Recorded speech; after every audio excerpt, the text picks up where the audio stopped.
Mwaure Waihiga is in the studio with us this morning. Presidential aspirant, former presidential aspirant, and today wearing a different hat as the chairperson of the Board of Trustees of the National Environmental Trust Fund. Good morning to you, Mwaure. Good morning, Hoko. Good morning, my brother Muga. Nice to see you again. Good to see you. Karibu sana. We are delighted to have you in the studio. Thank you. Yes, asante. Last time I saw you was before August, specifically August 9th. Yes. How did you survive it? Good to see you. Anyway, maybe I should be answering the question. How did we survive it? How did you survive it? Well, before we even get into that, well, here's a proverb from Djibouti, and they're telling us about following the enemy's step. When dancing with the enemy. Thank you very much. When dancing with the enemy? Yes, when dancing with the enemy, one follows his steps, even if counting under one's breath. What do you think about that? Well, two almost paradoxical concepts here. One is a dance. And ordinarily, a dance should be something enjoyable. And then on the other hand, who are you dancing with? The enemy. Usually, you don't dance with the enemy. It's not a war game. Sure. And and I think it says you need to be careful. You need to be retrospective. You need to be careful. It's still your enemy you're dealing with.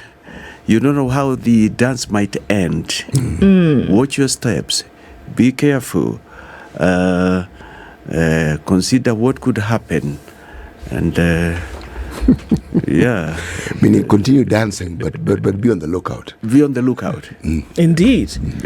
So, I mean, if we're going to get right into it, you're in the hot seat once again and having that conversation. And it's interesting that you say, watch your step, be careful in this dance. You were in a dance maybe a few months ago.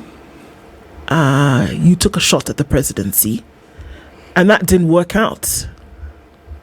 What was that experience like for you? It wasn't the first time that you took a shot at the presidency. Yes, up to the box. Before that, I had threatened I may some years back.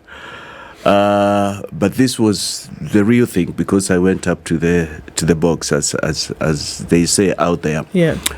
Very interesting experience. Because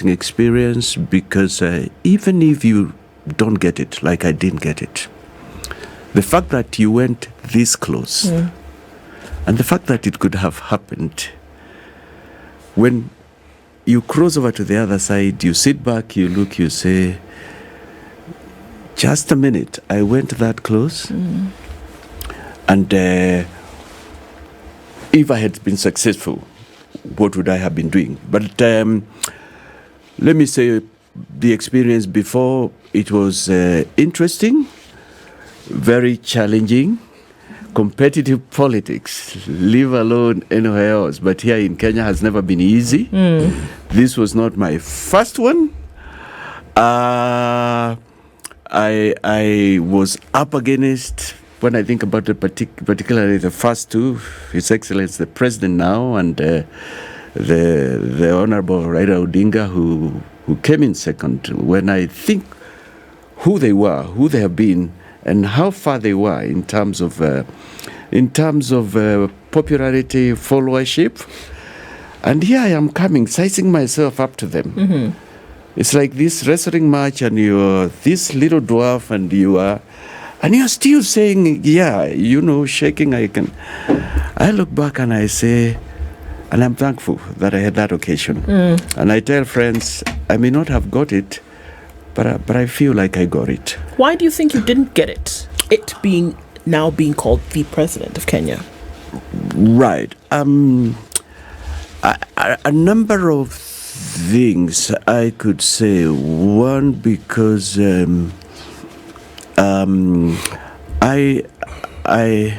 me say the main one. I don't think Kenyans yet were ready for a Kenyan like me. I'm probably for the message I was carrying, on one hand. Secondly, And I did not have the capital that gets one to become a president, both in a number of senses, except I had this political party, I had a nomination ticket, and I had passed the thresholds. Political campaigns in Kenya involve so much. They are involving, first, the financial capital. That is key. Secondary, who are you running with? Who is representing you in this part of Kenya, in the other part of Kenya? And that region, like I said, the people. But finally, I also came a little late. I also came a little late in the game. But why did I push on? Because I had a message to pass. I had something I wanted to say. And I feel I said it, even at the worst. And there are people who had it. There are people who had it because I got some votes. Are people who voted for me, even when they could see that this good brother is not going to get it. But they still woke up that morning, went to the box and voted for the things I was saying, the ideas, and possibly for somebody's future. And that somebody could be anybody else. It doesn't have to be me. You know, when you fall into the category of what you call a rank outsider, it reminds me of, a tale of a team from Jamaica who decided to compete in the bobsleighing competition. Oh, right, yeah. Yes. Jamaica is not known for snow, ice, and bobsleighing at all. No. But they competed and they made history. You see, there's the role one plays in challenging what is considered the improbable and the impossible and presenting themselves as somebody who is willing to throw their hat in the ring, even when all logic points to the contrary. And they say, I understand you need a lot of money, I get that. I understand that you need support from 25 counties, I get all that. I also understand that you need a running mate, I understand all that. But even if I don't have all those things, I'm still going to throw my hat in the ring. Now what it does, it tells anybody who may think they're an underdog that you don't have to remain an underdog. It doesn't mean you can't get in the ring and also fight. You can. So essentially, it's the message of nothing is actually impossible. Right. And I couldn't agree more from what you have said. I sit back. It wasn't easy in the first couple of days, but way down the line, I look back and much more from the fact that I've met people.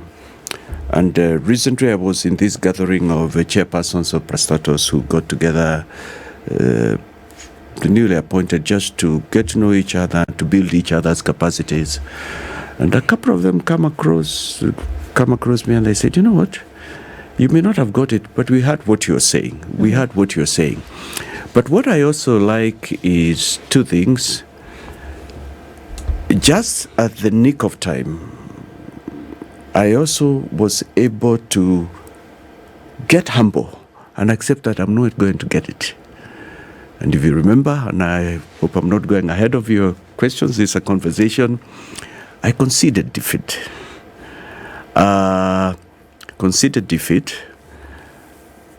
Endorsed one of the candidates who happens to be His Excellency the President. And it was not just conceding defeat. What I'm also happy about is that we are at a position in life, and particularly these last 2 weeks, whereby in Kenya, I've seen or started seeing some of the things I was talking about starting to be looked into and taken care of. Like I was big on corruption. I went loud on it. Yes, you did. Like I didn't live in Kenya. Or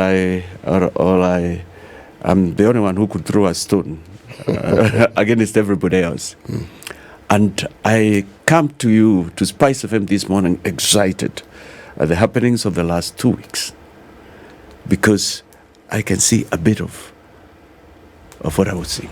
So are you saying that your message, which, yes, you were big on corruption because you did speak on corruption, you spoke about morals, you spoke a lot about the conviction of Kenyans to actually live right, and then you also talked about the economy and what needs to happen in order to spur the economy on. Right.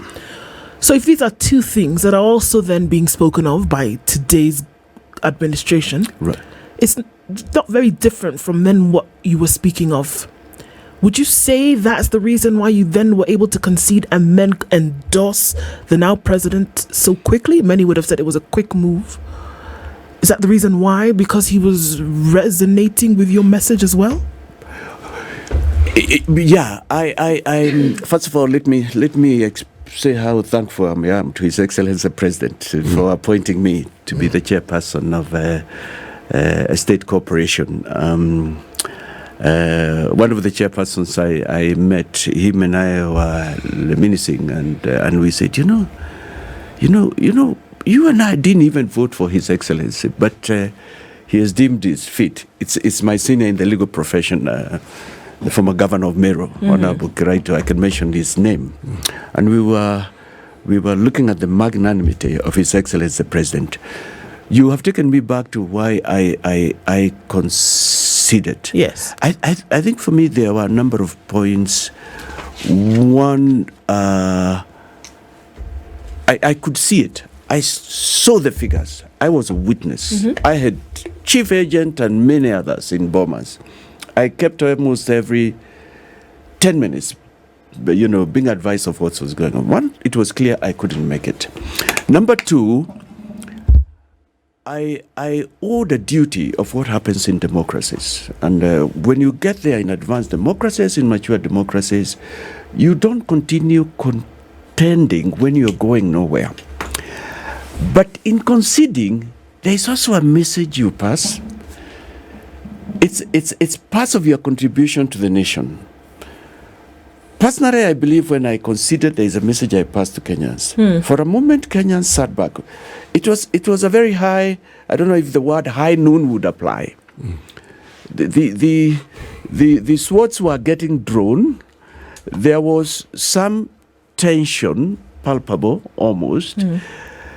And when one of the candidates comes and says, Kenyans, the correct position and the facts are, I'm not going to get it, and I concede defeat.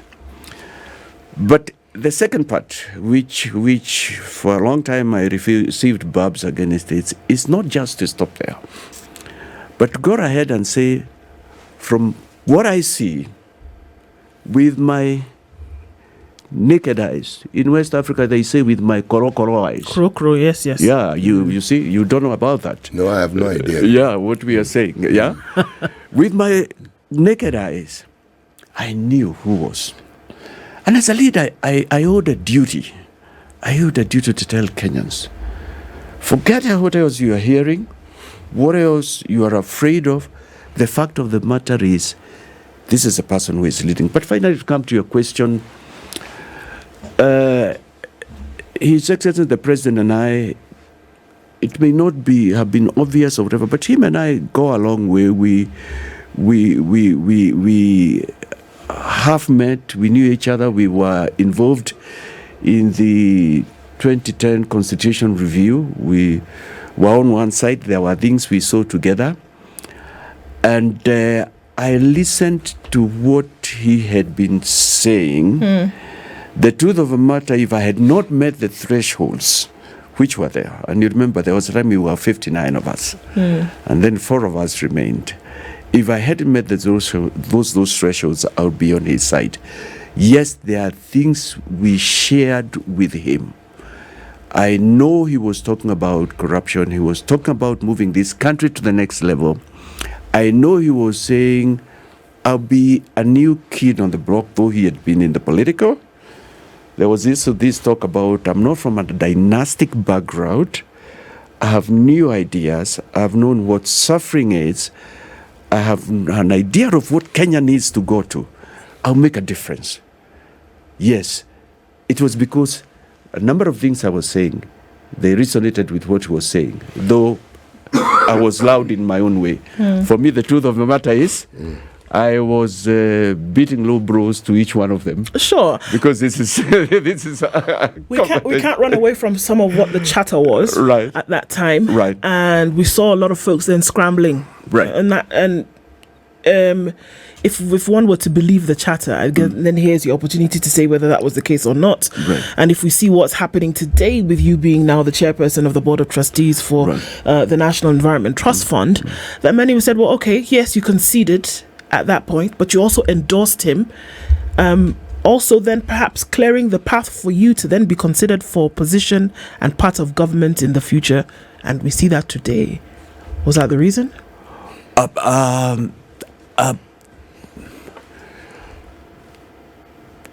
I was Johnny Come lately.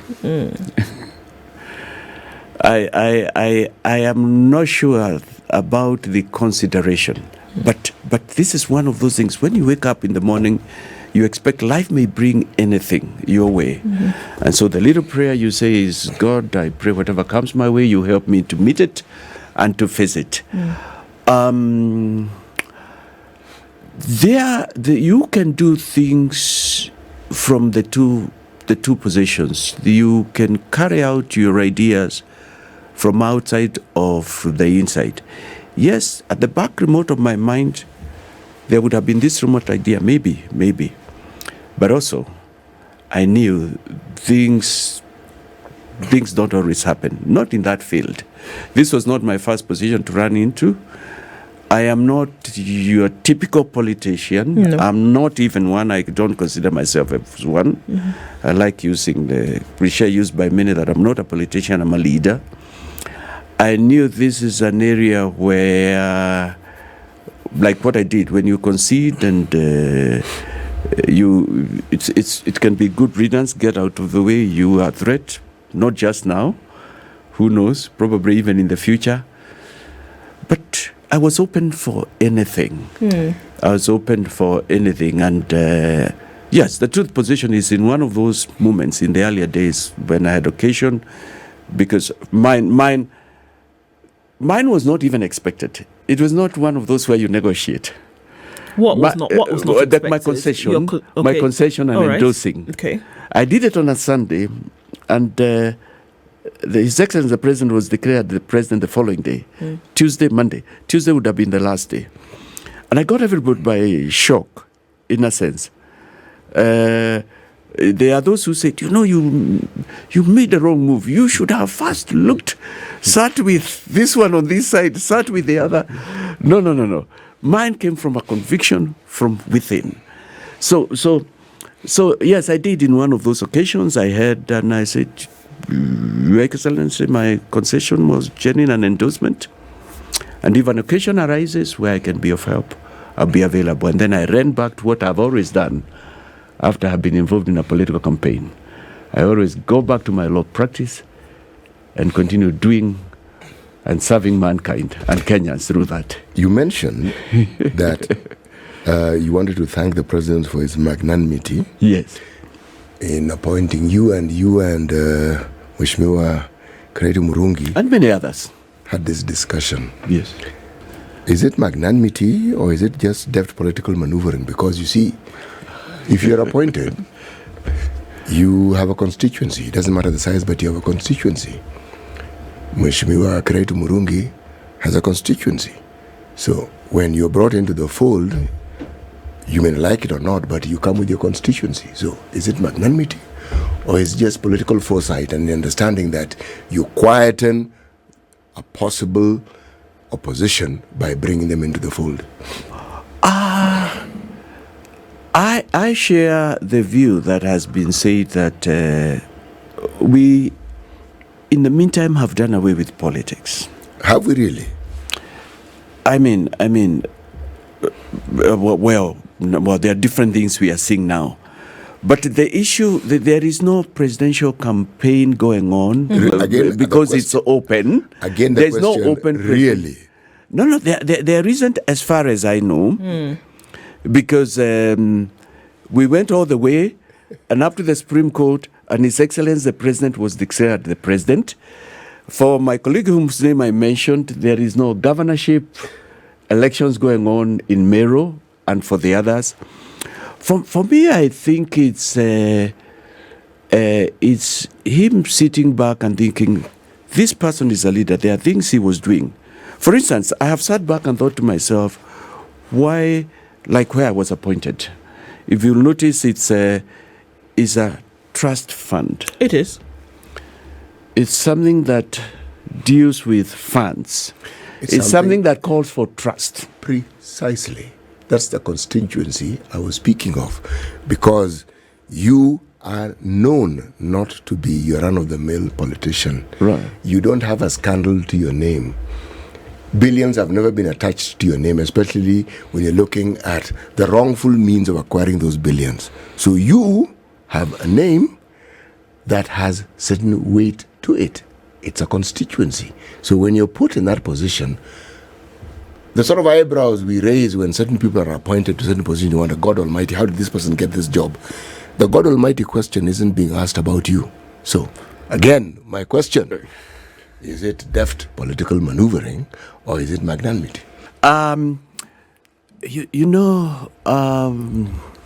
As a leader, when you sit there, when you sit over there, you look at what you can do to advance what you're doing. Yes, I believe I had a constituency. It may have been considered, but I believe much more the president must have looked at what he wants to achieve and thankfully consider that I can do something about it.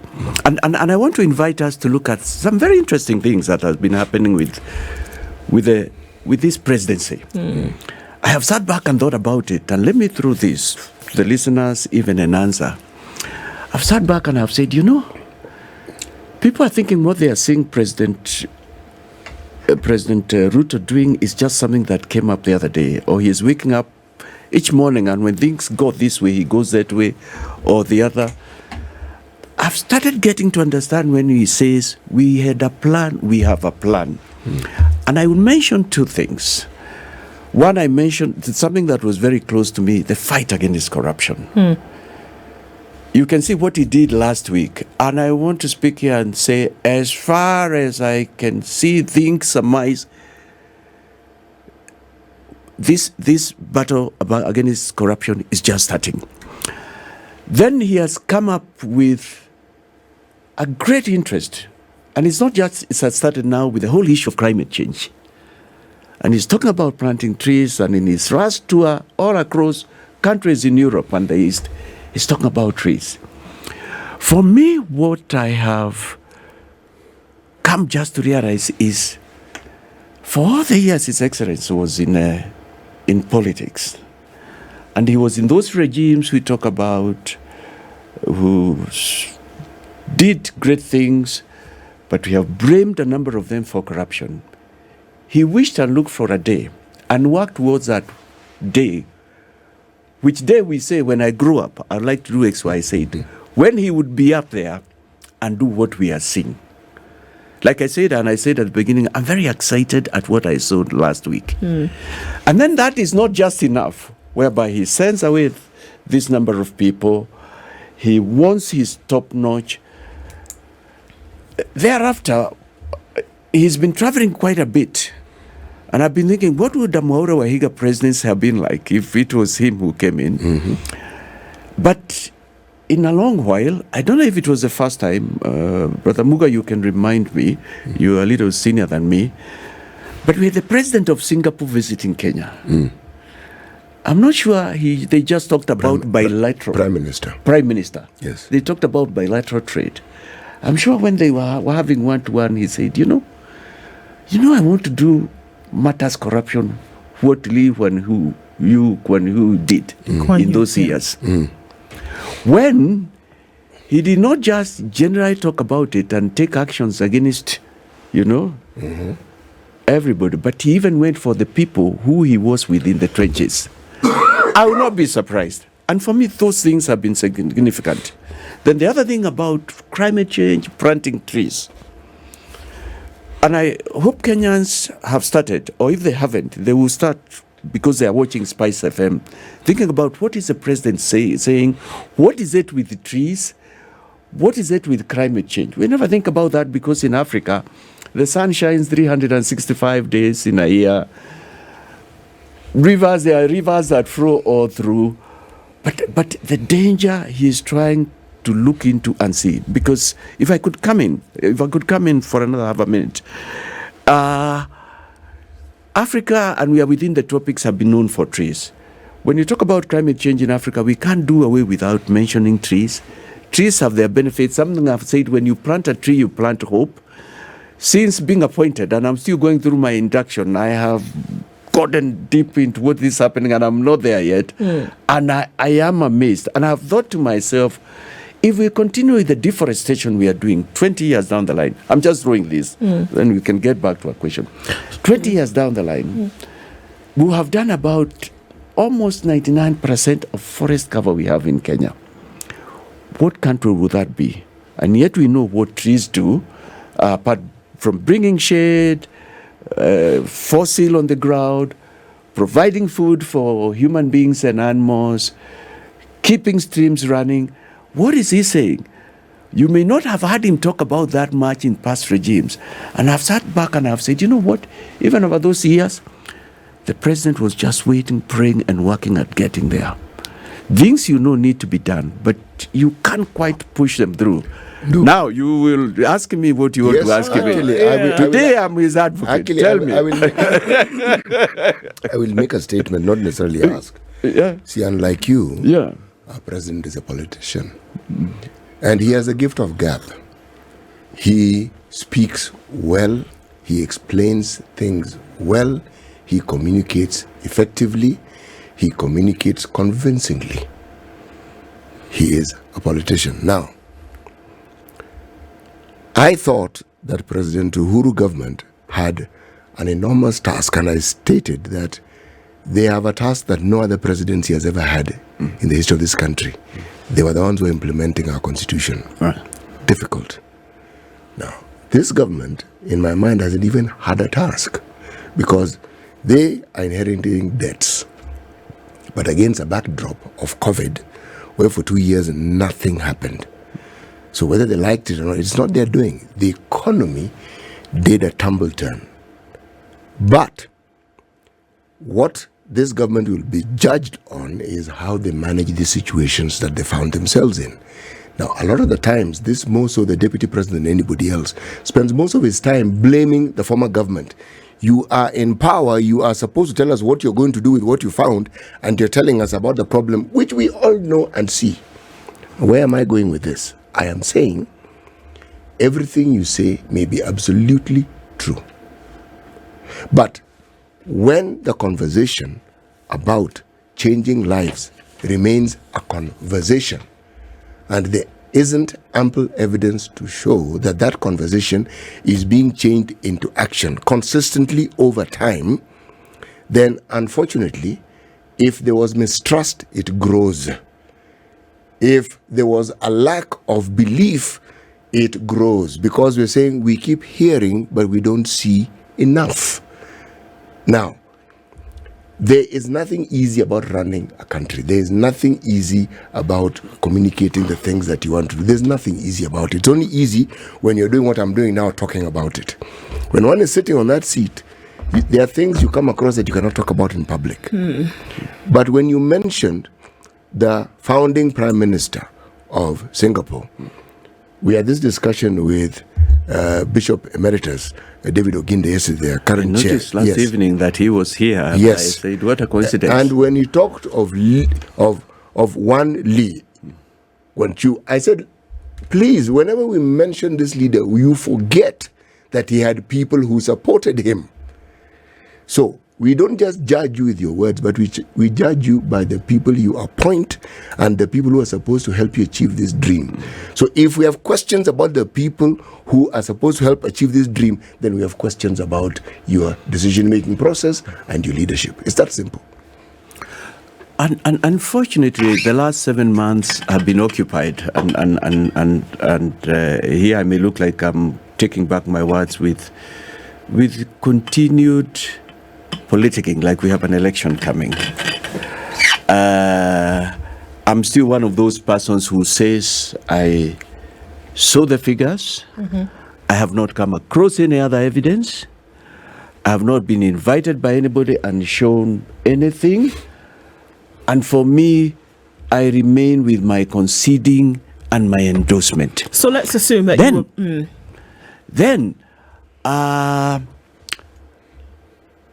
Kenya would have been a lot far. But we know some of the things that have drawn it back. One of those things is what we've just mentioned, runaway corruption. The bureaucracy we've seen in government over the years. And for me, going back to my law firm after about 8 months of being away, not on a full time, and I will still hear from one of my staff that a file is held in some registry, either within Nairobi Arts Registry, because no facilitation has been given. That gets into my throat, and I think, at an age like this, and I will make this confession, a lot of registries now, almost all are managed by people with a legal background or who are lawyers. That was one of the things they did. In Kenya today?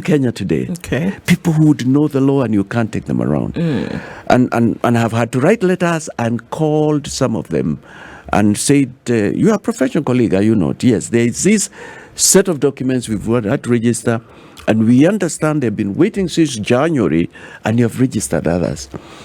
So apart from the politics, that is the other aspect that this country has been going through. I know the president comes with something that I wouldn't have had if I was there. And I'm not saying it would have been easy with me. I think he comes with something that Lee, when who you met, Yes. some of the people who are involved in these things were people he was with in the trenches. Yes. And I'm sure it was not just easy to wake up one morning and tell them pack up and go. But I sit here very excited, knowing, and from what I have seen, and from what I have heard. By the way, I did I mention this?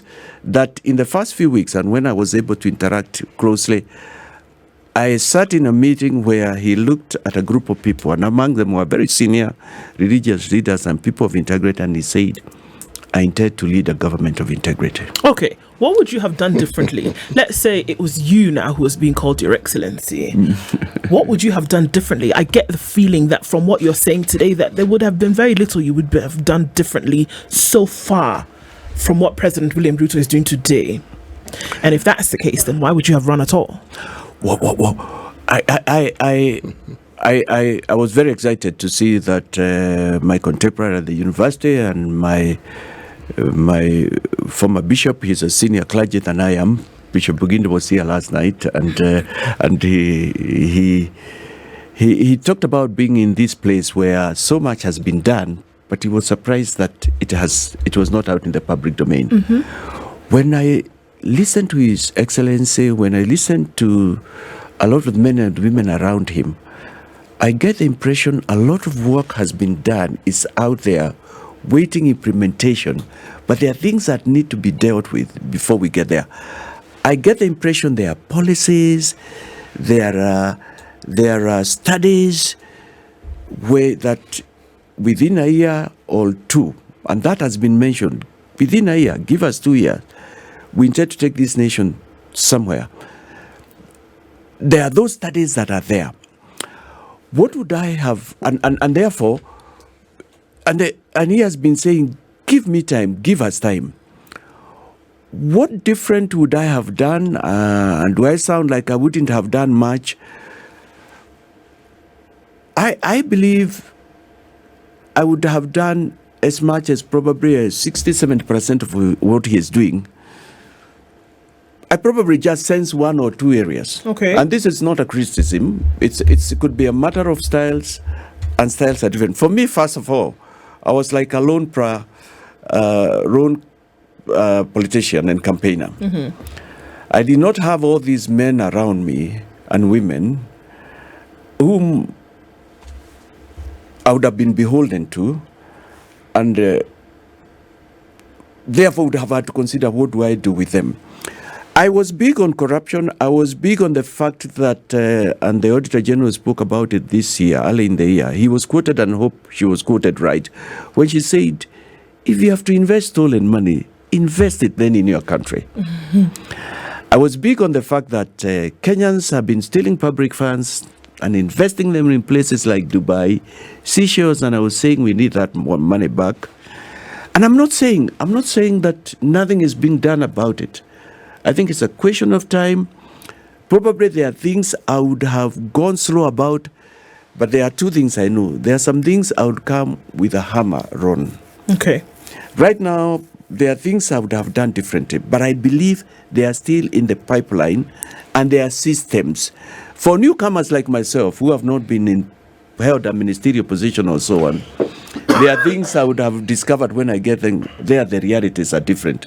But one of the things I know, I would have done what he's doing matters politics, and I still foresee, and it's been out there in the media, that everybody has been forewarned. If you continue with corruption, he's not going to spare anybody. Okay. I'm excited about that. So today, you're the chairperson after having your name having been seconded by the president himself. Yes. And then now, Madam Tuya then put your name forward, and you've then been appointed as the chairperson, Board of Trustees, the National Environment Trust Fund. Right. You are now working in the government, for the government that maybe would have been your government, essentially. But based on what you've just been saying, it seems as though from what you're saying that the president has done a better job than what you would have. You've said 60 to 70% of what he's done is maybe what you would have been able to have done by now. So then now you being given this position, is there any kind of mind shift that has occurred for you whereby you were running against the man and now you're working with him? Has anything shifted in your mind, or are you on the same path still? And even in this job, in this position, because folks are asking, so where are you now and what are you doing?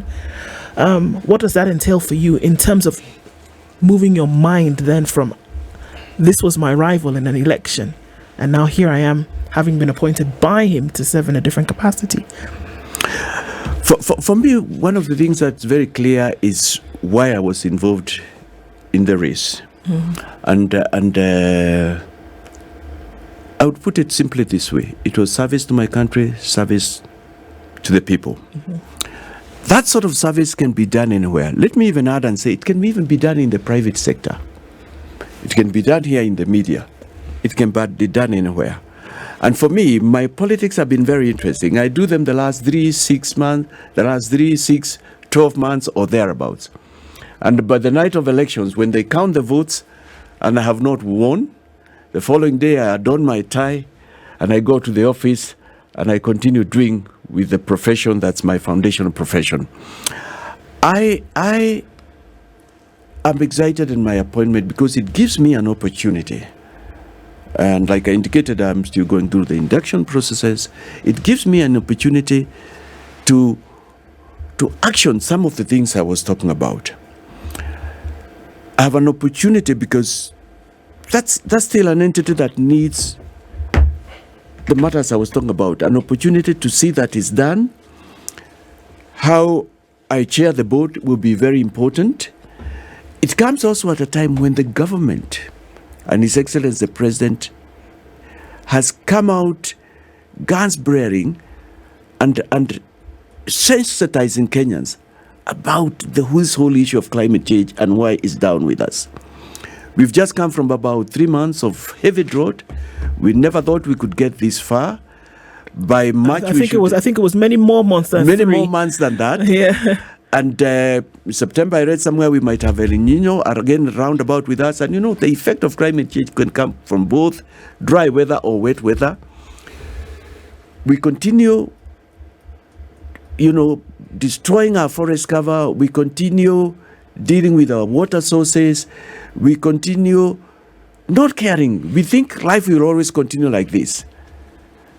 And it's not enough. Even when we read, a country like Finland has 75% tree coverage. So I read somewhere. And we are told that it has some of the happiest people on earth. A country like Israel, where the president has more than 1 trillion trees. And we know Israel is spoken about as a country which is in the desert or semi-desert, and look at the difference it has made. I feel part of the duty, my duty, is to join forces with the others, because NET Fund, that's the short name of National Environmental Trust Fund. Yeah. Trust Fund.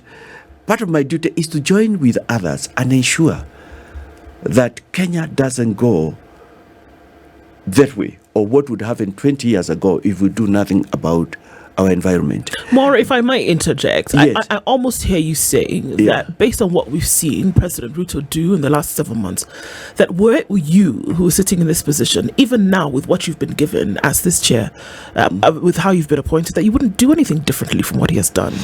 Well, I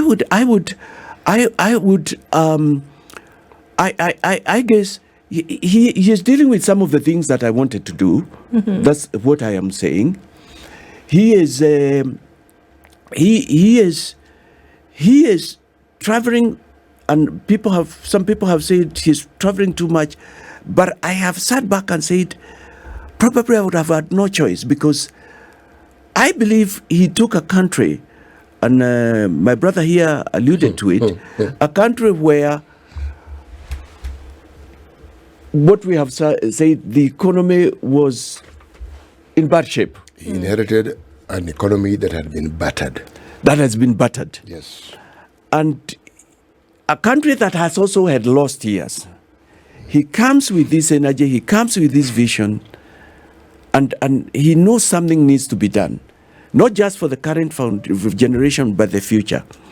I probably would for me, there are things, not much difference. And I'm saying 7 months are still not a long time. Okay. No, they're not. But I am happy that some of the things I was strong on, corruption. Waihiga, let me throw you a curveball. He is dealing with it. Throw it quickly. Let me throw you a curveball. Yeah. We have just a minute or so. In 2008, President Obama of the US had a challenger called Hillary Clinton. When he became president, he appointed her Secretary of State. Okay? His competitor within the Democratic Party. Right.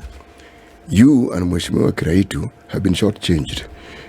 You've been given chairmanships of parastatals when you should have been given cabinet positions, because if you want to actually bring about change, and they are individuals whom you know are strong on certain issues, you don't make them chairman of parastatals. You give them cabinet positions where they can actually make sound decisions and be in charge of policy.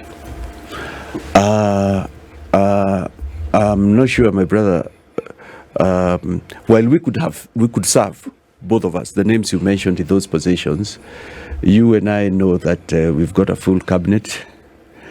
I don't see any man or woman in that cabinet in the meantime who shouldn't have been there.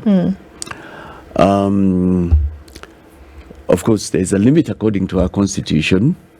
I would also have been careful about a bloated cabinet or government. You know what? As a leader, you have to be ready to serve in any position. And for me, even if it was a lesser position than this, I would still have taken it.